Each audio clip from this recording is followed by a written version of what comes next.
Ayusin ko na naman mamaya yan, oh. Nasira na naman siya sa hangin. Wala na tayong ibang paraan talaga dito. Kaya ganito muna, kaya hindi muna kami makagawa ng tindahan dahil out of budget pa. Ayan siya. Ilagyan namin ng plastic dito kasi yung ulan pumapasok dito kahit nalagyan na siya ng yung pang tulo ng ulan, yung dilaw na yun na mahaba. Ayan siya.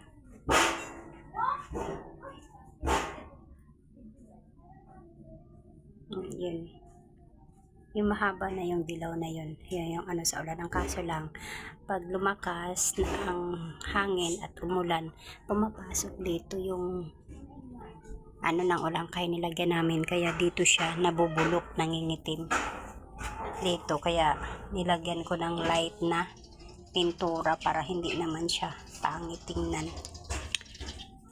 Ayusin na lang yan mamaya. Hapon na. Pumapatong ako dyan ng upuan para maabot ko at para maidikit ko ng scotch tape. Hindi naman sadyang ginawa tong parang dugyot tingnan. Ang kuskusali dito is yung pag umuulan pumapasok dito sa loob, kaya nilagyan ko siya ng ganyan. Yan siya. Kung wala kasi yan siya guys, yung ulan pumapasok dito sa loob. Kaya yung purpose niya na may plastic cover ng sa ulan na hindi papasok dito sa loob. Tapos nandito kasi yung alaga ko. Pag ulan, mababasa siya pag pumapasok yung ng ulan dito. Yung patak-patak niya dito sa loob, kaya nag-i-stack ang tubig dyan.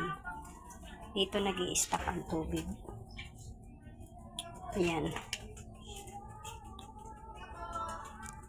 Kaya hindi man siya matawag na dugyot tingnan dahil inaayos ko rin naman paglagay. At saka yung itim na yan, lahat naman yan sila in-order ko yan sa Lazada. Kaya hindi yan pinupulot. Ginagastusan ko talaga yan para lalo na yung init niya pumapasok dito sa loob. Yan ang purpose ko kaya ng kung hindi yan sana papasok ang tubig dito sa loob ng bahay, hindi ko yan lalagyan.